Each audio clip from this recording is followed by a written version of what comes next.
Salut les amis, j'espère que vous allez bien et j'espère que vous passez une excellente journée. Aujourd'hui, comme je vous ai promis l'autre fois, on va juste remplir le formulaire donc de demande de visa visiteur. L'autre fois, ce qu'on avait fait, on avait téléchargé le formulaire pour ceux qui ont du mal à télécharger le formulaire. C'est ce qu'on avait fait sur la vidéo précédente. Mais pour aujourd'hui, on va remplir le formulaire du visa visiteur. Donc le but, c'est le but de cette vidéo d'aujourd'hui. Sans plus tarder, on va, on va le remplir sur le champ.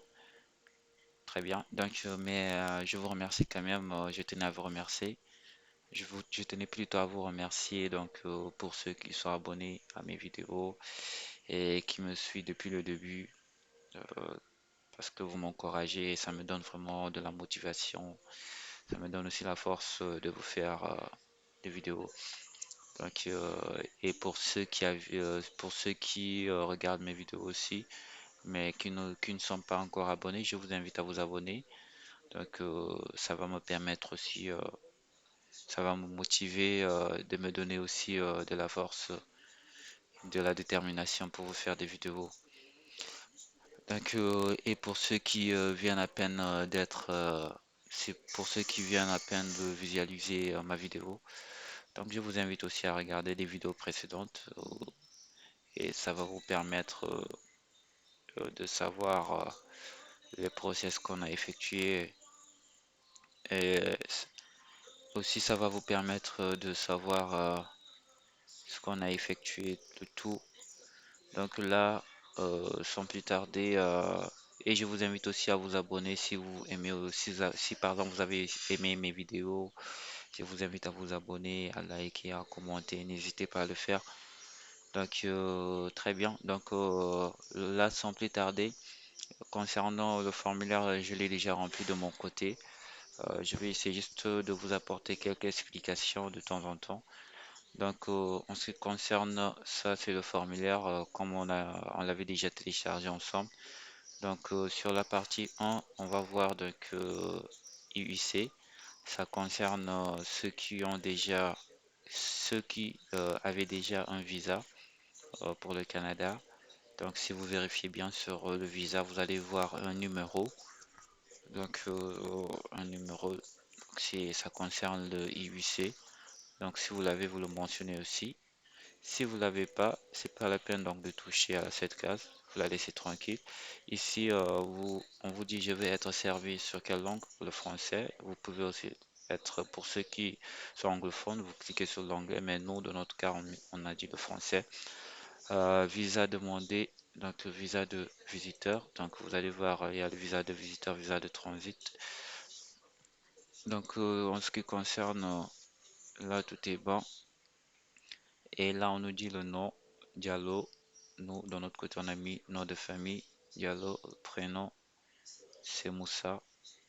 Et ici, la partie 2, on nous dit avez-vous déjà utilisé un autre nom? Si par exemple vous avez déjà utilisé un autre nom, donc vous allez cliquer sur oui. Si c'est non, vous dites non. Mais dans notre cas, on a dit c'est non. Mais si c'est oui, vous allez voir que cette partie-là, elle n'est pas grisée.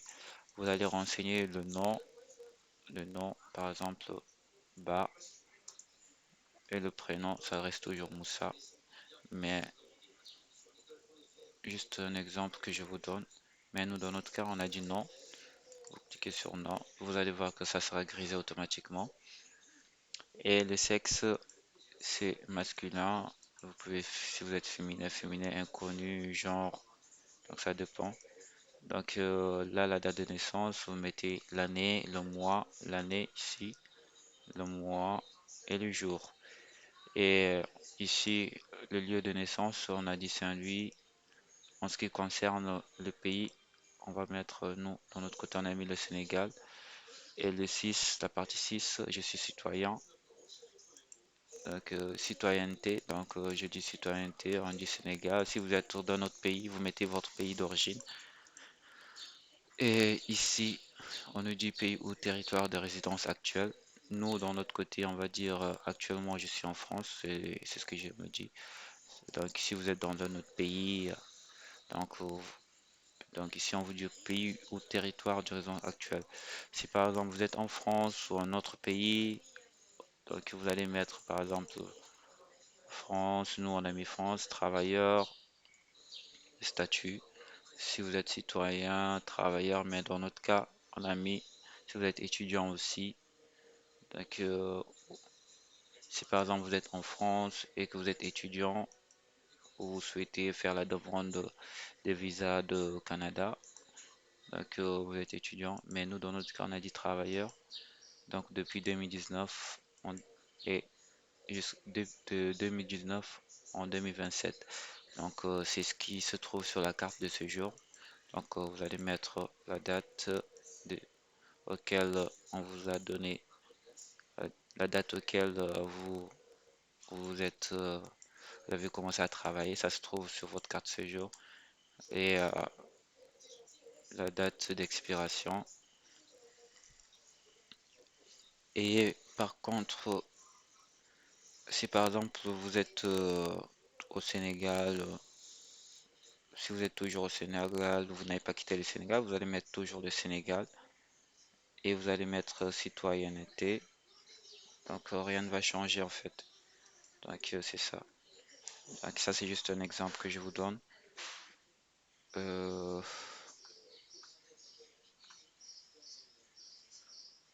là, je vais vous montrer comment faire.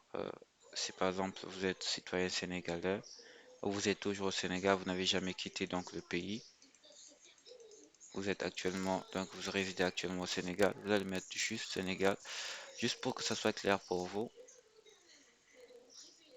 Donc là, on va mettre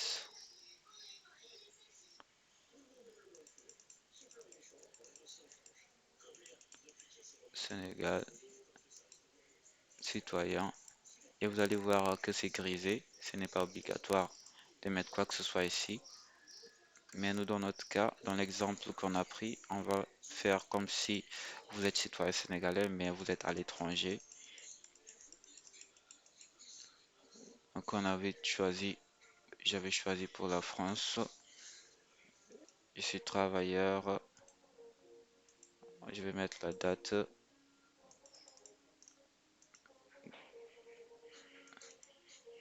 Donc de janvier. Donc c'est juste un exemple que je vous donne pour que vous puissiez mieux comprendre comment ça fonctionne.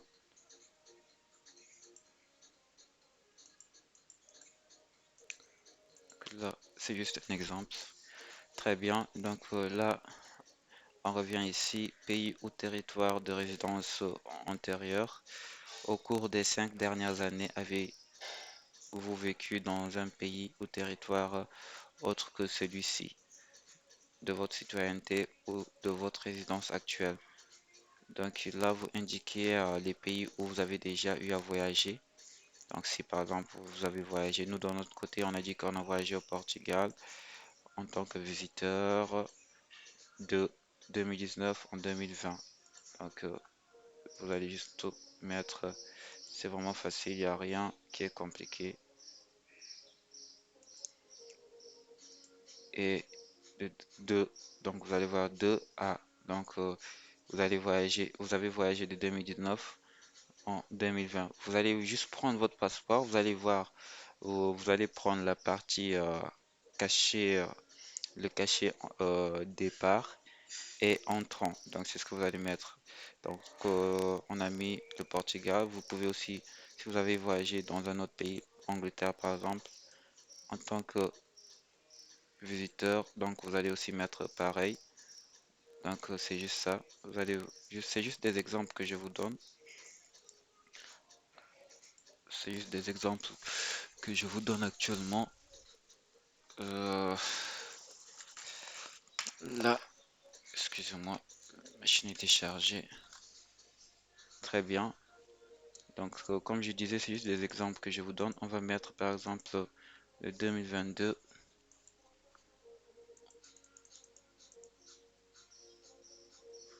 2022.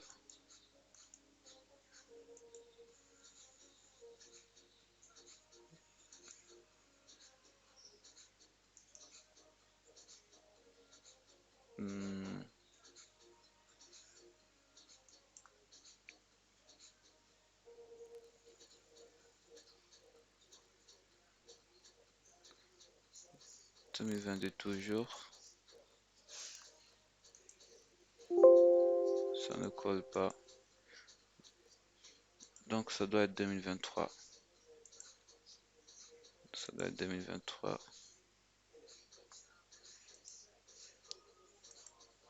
Voilà. Donc là, ça colle un peu. Donc ça, ce sont des pays où j'ai visité au cours des 5 dernières années. Donc là, on nous dit la partie 9, pays ou territoire où vous effectuez la demande. Donc même que votre pays ou territoire de résidence actuelle. Donc là, nous, dans notre cas, on a dit oui. Donc la demande, je l'ai effectuée. Je suis en train de l'effectuer en France. Donc, mais si c'est non, donc si c'est oui, vous allez voir cette cage, elle est grisée. Mais si c'est non, par exemple, vous cliquez sur non, vous allez voir que vous allez avoir des nouvelles cages. Vous devrez impérativement la remplir. Donc, on va dire non, par exemple. Ça signifie que vous travaillez en France, mais vous avez pris par exemple des vacances au Japon ou je sais pas où exactement, Angleterre, donc allemand, je sais pas. Donc on va prendre par exemple l'exemple de l'Angleterre, que je suis actuellement en Angleterre et je suis comme non, non, je vais mettre autre par exemple, ou bien je vais juste prendre visiteur. Donc je travaille en France, mais j'ai pris les congés. J'ai pris les congés et actuellement, donc, je suis en Angleterre comme visiteur. Et ce qu'on va faire, donc, vous allez prendre le cachet entrant, ou bien si par exemple le cachet de votre départ, vous avez déparé par exemple, vous êtes parti en Angleterre le 4 avril et vous allez retourner en France. Ça doit être à une date auquel, très bien, donc le 23 août. Donc à partir du 4 avril, plutôt du 4 avril au 3 août, donc vous êtes sûr que vous avez effectué votre demande de visa en Angleterre et la demande de visa va sortir en Angleterre. Donc ça signifie ça en fait. Donc, mais nous, dans notre cas, on va dire oui. Donc, et vous allez voir cette cage, elle sera grisée automatiquement. Donc, ça signifie que on a déposé on va déposer notre visa en France. La demande plutôt, je l'ai fait en France et je vais recevoir mon visa en France. Donc, je ne sais pas si vous avez bien compris, mais donc c'est ça en fait, en quelque sorte. Donc, il suffit juste de lire. Donc, là, pays ou territoire où vous effectuez la demande et même que votre pays ou territoire de résidence actuelle. Donc, vous résidez en France actuellement, vous avez effectué la demande en France. Mais si c'est non, comme l'exemple que je viens de vous expliquer, vous allez juste suivre l'exemple. Donc là, on nous dit état matrimonial actuel, donc marié. Donc là, pour les mariés, célibataires, veufs, donc vous cliquez. Mais nous, dans notre cas, on a dit marié depuis. Donc B, si vous êtes marié ou vivez en union de fait, fournissez la date à laquelle vous utilisez, vous vous êtes marié ou vous avez commencé à vivre en union de fait. Donc là, vous allez juste sélectionner la date. Nous, on a déjà sélectionné la date, c'est le 20 février, sixième mois. Donc là, vous allez mettre le nom de la fille, le nom de votre femme et son prénom. Et en ce qui concerne les données personnelles, donc ça reste ici, on vous dit avez-vous déjà été marié? Si pas, est-ce que ça signifie est-ce que vous avez déjà été marié avant que vous épousiez Madame Boulanger? Donc ça signifie ça. Si c'est oui, donc vous allez voir, vous allez mettre le nom de votre épouse avec laquelle vous êtes divorcé. Donc vous allez mettre oui par exemple, vous allez voir tout ça vient, vous allez mettre le nom de votre épouse avec qui vous vous êtes divorcé, la date de naissance, le genre, ok, et là, mais nous dans notre cas, on va dire non. Automatiquement, on va voir cette case, elle est grisée. Donc, et on va partir sur la partie langue. Vous allez voir, donc vous parlez quelle langue? Langue maternelle. Vous allez voir, moi j'ai mis le Wolof. Vous avez la possibilité de mettre votre langue. Donc, il suffit juste de suivre les instructions. Et on vous dit, pouvez-vous communiquer en français, en anglais ou dans les deux langues? Donc, nous, dans notre cas, on a dit oui dans les deux langues. Et dans quelle langue euh, êtes-vous le plus à l'aise? Donc, moi, j'ai mis le français. Donc, c'est ça. Ici, donc, passeport, partie de langue, on a terminé. Partie. Donc, ici, on nous dit, avez-vous fait évaluer des compétences en français ou en anglais par un organisme d'évaluation approuvé? Dans notre cas, on a dit non. Donc, si c'est votre cas, vous dites oui. Mais nous, dans notre cas, on a dit non parce que on a appris le français depuis la naissance. On parle français, donc c'est ça. Et durant notre scolarité, on a étudié le français, donc c'est non dans notre cas.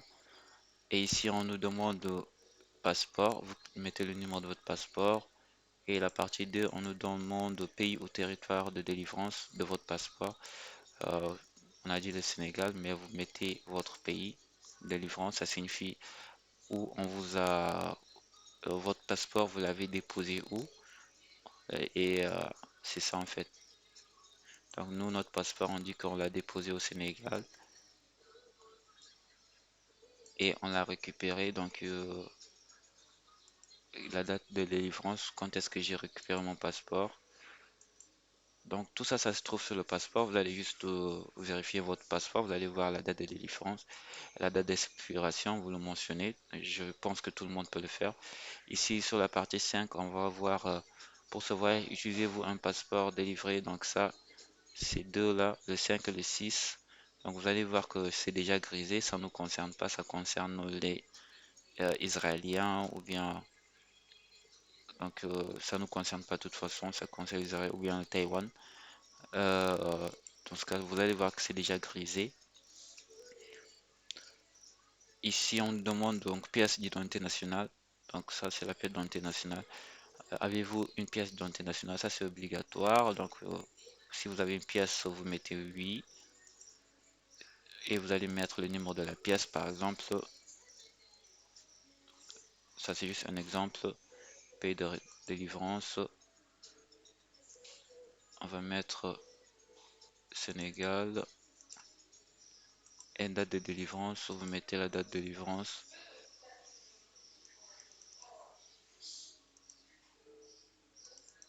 On va mettre, par exemple, j'ai eu la carte d'identité en 2018.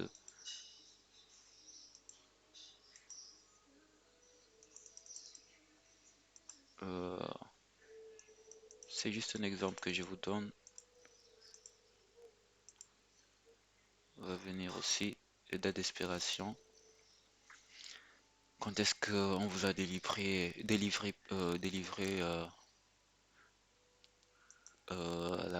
la pièce d'identité et quand est-ce qu'elle sera expirée? On va mettre une date par exemple. On avait dit le 9.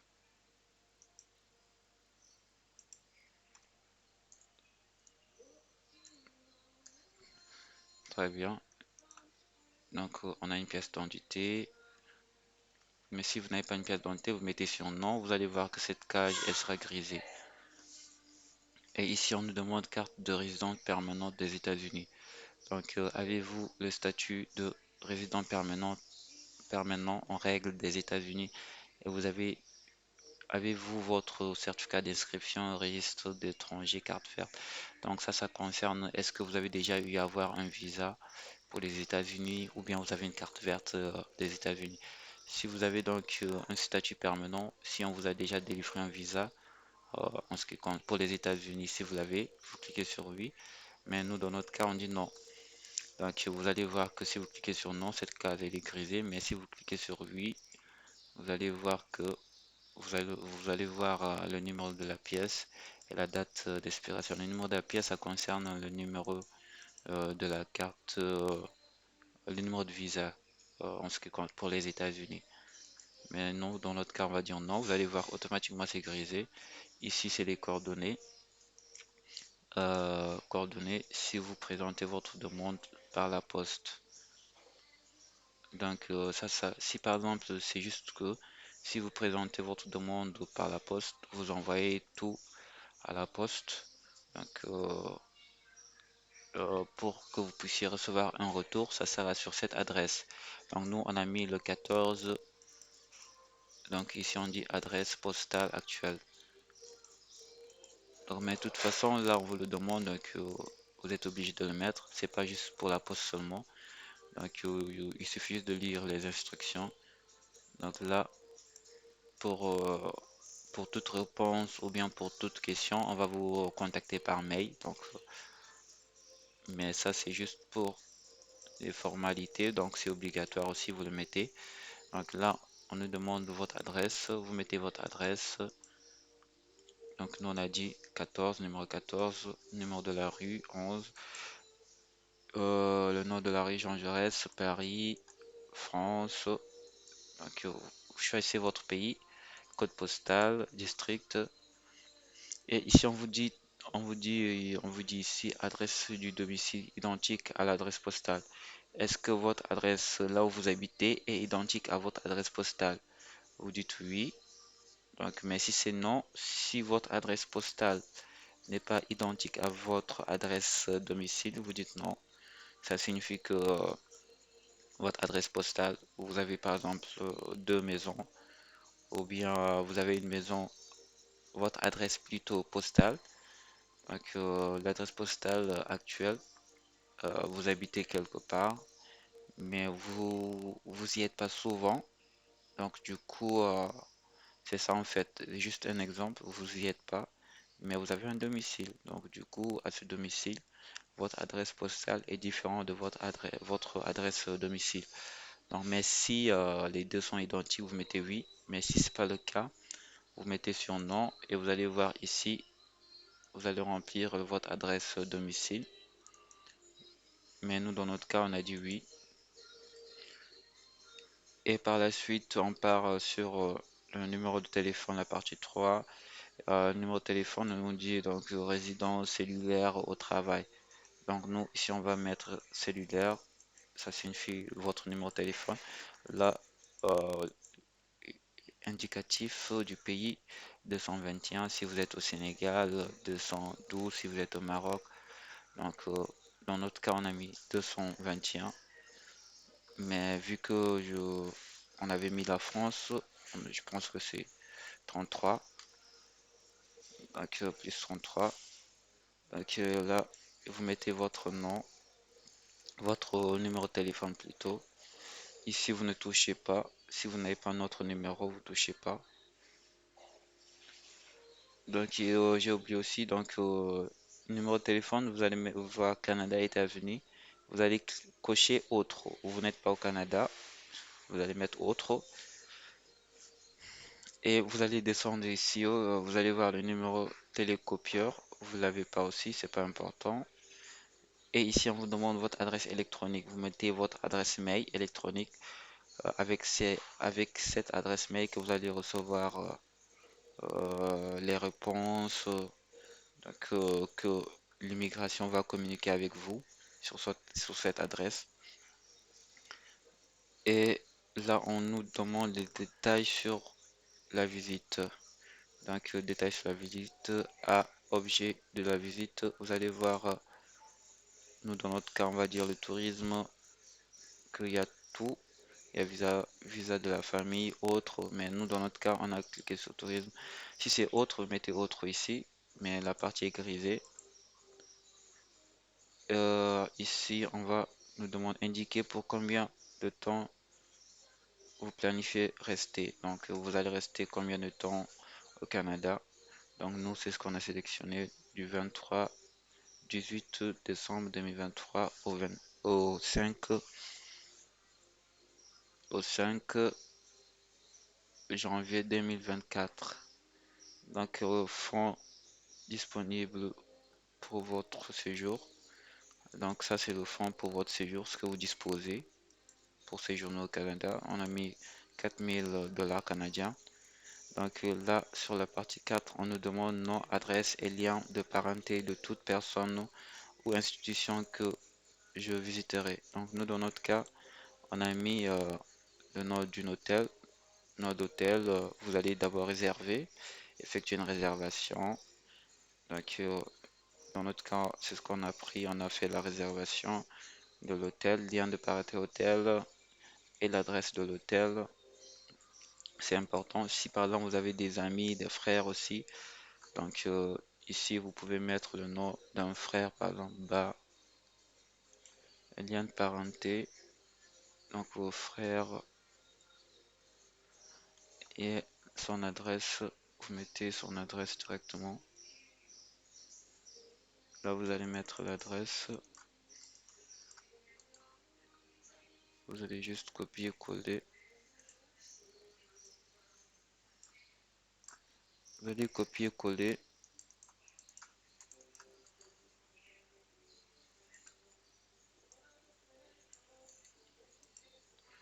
et là vous avez donc vous copier-coller. Donc c'est juste un exemple. L'adresse de votre frère, vous mettez son adresse par exemple. Et là vous allez mettre la partie scolarité. Partie scolarité, vous allez mettre avez-vous reçu une, avez-vous reçu une éducation post-secondaire? Avez-vous reçu une éducation post-secondaire, y compris l'université, le collège ou une formation en apprentissage? Donc ici vous allez mettre oui. Donc oui. Mais si c'est non, c'est non. Mais dans notre cas, on a mis oui. Et vous allez mettre, ça signifie que si par exemple vous avez étudié à l'université, au collège, ou vous avez effectué une formation, donc vous allez mettre la formation de 2010. Nous, dans notre cas, on a mis de 2010 à 2014. J'étais à l'université chez Ranto Diop, la ville de Dakar. Le domaine c'était sciences générales. Donc vous mettez votre domaine et le pays, vous mettez votre pays, c'est ça. Mais si vous n'avez pas eu à faire des études, vous n'avez pas effectué une formation et vous n'êtes pas parti à l'université, vous pouvez aussi mettre non. Vous allez voir automatiquement que c'est grisé. Mais dans notre cas, on avait mis oui, mais on le laisse comme ça. Et la partie emploi, donc sur la partie emploi, on a dit vous allez fournir des détails sur les emplois que vous avez occupés au cours des 10 dernières années, y compris si vous avez occupé des postes gouvernementaux, par exemple fonctionnaire, juge, agent. Aussi, ça c'est très important. Donc, nous, dans notre côté, on va mettre de 2021 à 2023, on était chef cuisinier à Paris, l'entreprise Burger King. Donc, et dans quel pays? France. Et après, j'ai démissionné. Donc, de 2022, en 2022 plutôt, euh, là, on a dit qu'on était conseiller en assurance. Et Paris, France toujours. Et ici aussi. Donc, vous mettez de toute façon au cours des 10 dernières années ce que vous avez effectué. Donc, ça, c'est dans notre cas. Et si par exemple, vous avez commencé à travailler à partir. Si vous n'avez jamais changé d'entreprise aussi, vous mettez seulement votre entreprise, la date à laquelle vous avez commencé, euh,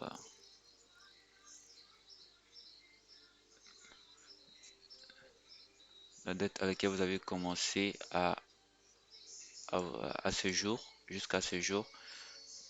Donc,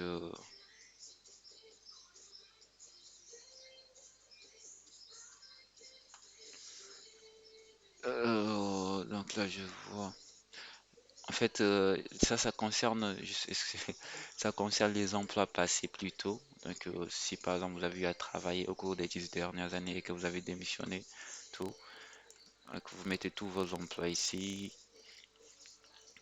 Donc, deux, ça signifie donc la date auquel vous avez commencé, la date auquel vous avez quitté et A. Donc, c'est ça, vous mettez, c'est simple à suivre, vous mettez ici les renseignements. Et là, vous descendez, vous allez voir antécédents, ça ce sont les antécédents. Donc là, vous lisez seulement au cours des 2 dernières années, avez-vous ou un membre de la famille eu la tuberculose ou été en contact étroit avec une personne qui a la tuberculose. Donc si c'est oui, vous allez mettre oui et vous mettez la question 1A, vous mettez donc la description. Si c'est non, vous n'allez pas voir celui-ci, elle sera grise automatiquement. La deuxième B, vous avez un trouble physique ou mental nécessite qui nécessiterait des services sociaux et ou des soins de santé autres que des médicaments. Si c'est oui, vous mettez oui, si c'est non, c'est non. Si c'est oui, vous allez voir que la case ci, c'est pareil. Et vous allez mettre 2B, vous écrivez les instructions. Donc c'est ça en fait.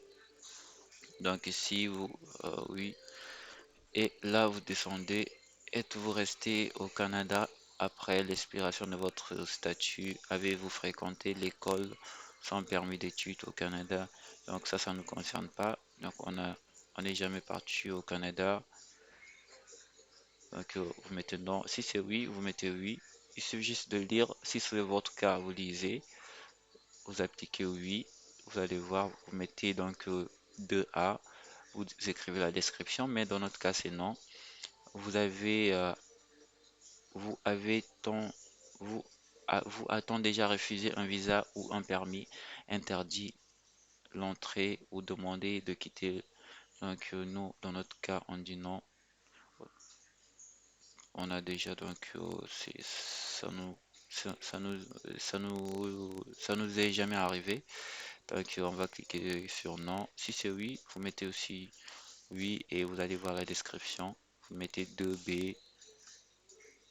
Donc avez-vous déjà fait une demande pour rentrer ou demandeur de Canada? Non, si c'est oui, vous mettez oui et vous allez mettre quand, vous expliquez.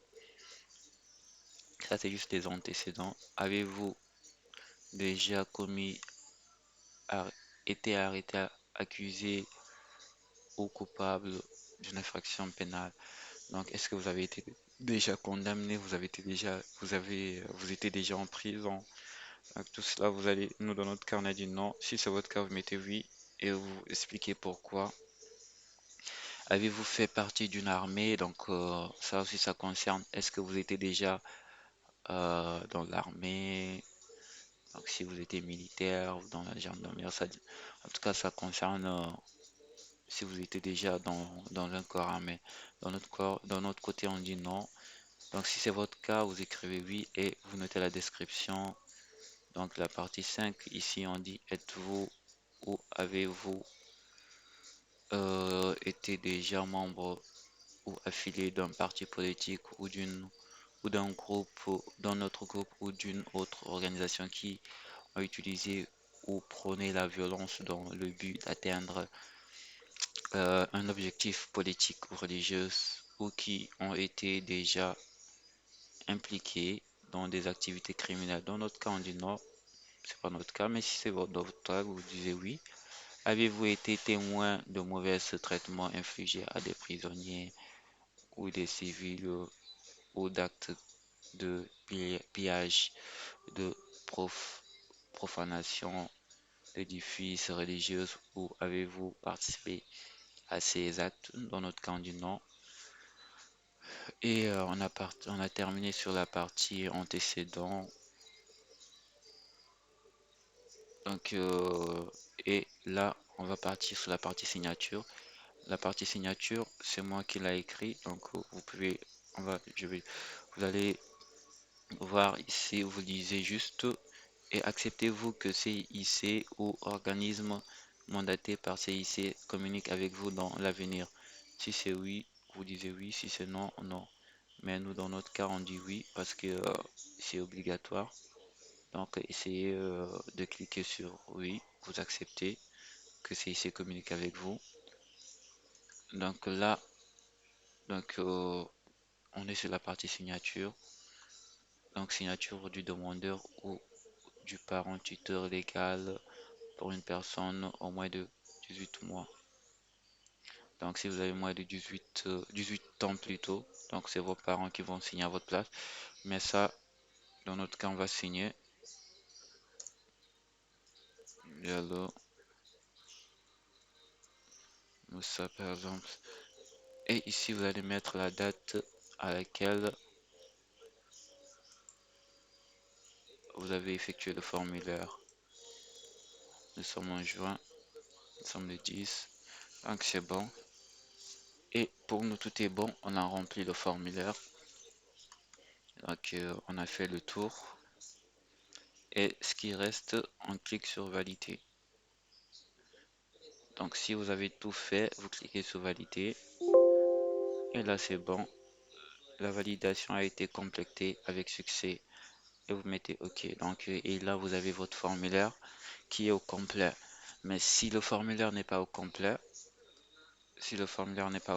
donc vous allez voir, on va vous écrire une erreur ou s'il y a quelque chose qui cloche, on va vous dire qu'il y a une erreur et vous allez voir la cage où il y a l'erreur, vous allez voir que ça sera encadré en rouge. Donc je pense que là on a fait le point, on a fait le tour. Donc s'il y a quelque chose qui n'est pas clair de votre côté, n'hésitez pas à m'interpeller, à m'écrire en commentaire. Euh, si vous avez trouvé que la vidéo vous a plu, n'hésitez pas aussi à vous abonner si vous avez trouvé que ça vous a plu. Donc, n'hésitez pas à vous abonner, à liker et commenter aussi si vous souhaitez commenter. Mais n'hésitez pas donc à vous abonner. Donc, ça va me permettre ça va me permettre de vous faire plus de vidéos, d'avoir la motivation comme je vous l'ai dit au début de la vidéo. Donc, je pense que là, chers amis, on a fait le tour. Donc, pour là, tout est bon. Pour le formulaire, je pense que tout est clair, les explications sont claires et que vous avez compris. Donc pour aussi, juste je voulais vous faire signaler quelque chose. Si il y a quelque part où vous n'avez pas l'information, ne laissez pas la cage vide. Donc mettez sans objet, ça signifie S.0, S.O. Point. Donc je vais juste vous montrer un exemple que comme ici par exemple, si vous n'avez personne, si vous n'avez personne au Canada, vous connaissez personne, ne laissez pas la case comme ça. Donc ce que vous allez mettre S.0 point, ou bien vous n'êtes pas aussi obligé de mettre point mais dans mon cas je mets le point SO. Je vais copier ça ici de mon côté et ici. Et c'est bon, vous ne laissez pas la cage vide. Donc je pense que là tout est bon. On a fait le point, le tour. Très bien. Donc là, je vais devoir vous laisser. Bon visionnage. Je vous remercie et prenez soin de vous, chers abonnés, chers amis. Prenez soin de vous. À la prochaine. On se dit à la prochaine pour la prochaine vidéo.